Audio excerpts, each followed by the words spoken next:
Namaste. Today's topic is, your own thoughts hold you captive. Your mind is active. With that active mind, you either build a prison for yourself or set yourself free. He thought to himself, I'll never get this built in time.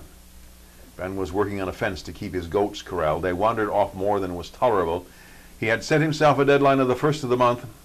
It was just too rushed, he continued to think to himself. All the chores and watching against grizzlies and panthers, he would never get the enclosure done by the time he wanted. It was always that way with him. So he did not finish in time, and an important goat wandered too far and was taken by a panther, or so it looked. Ben knew the enclosure he was building would not guarantee that no bear or lion would get his goats, but he could better keep an eye on them if they were confined more often.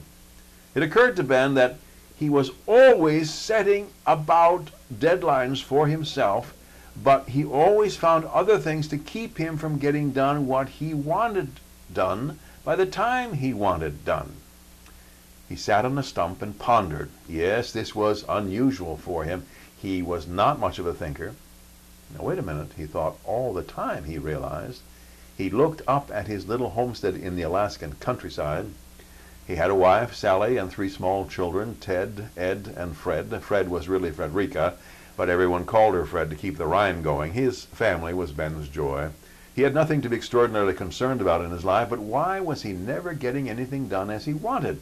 He got it done, but much later than he worked toward. He just had so much else to do. Wait a minute, he thought. I am the one who puts thoughts in my own way. The chores are always there. I am the one who counts them too many. I throw roadblocks in my own path. I will change my thoughts, he thought. I will make the time by saying I will finish when I want. Now, this took some doing.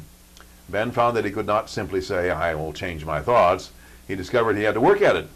He had to be vigilant against imprisoning ideas he came up with himself.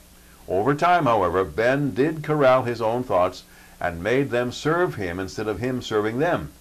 This did not keep the panthers and bears away. He simply had a better time of life because he ran his life. His thoughts no longer did. The same for you, dear reader or dear watcher. Are you a prisoner of your own thoughts? Those thoughts can be about little things, large happenings, or even tragic events. What are you telling yourself with your thoughts? Are these thoughts contributing to your happiness or misery? Would you be free of your prison of thoughts? Release yourself by changing your thoughts. No, it's not as easy as my saying it. You have to put in effort. But just knowing that you can change your thoughts always allows you to give yourself the permission and the power to change your thoughts. Do not let yourself be incarcerated by your own brain work. What you think, you are. Think differently and you will be different, and your world will be different. Begin now. May you and all sentient beings know happiness and the root of happiness. Namaste.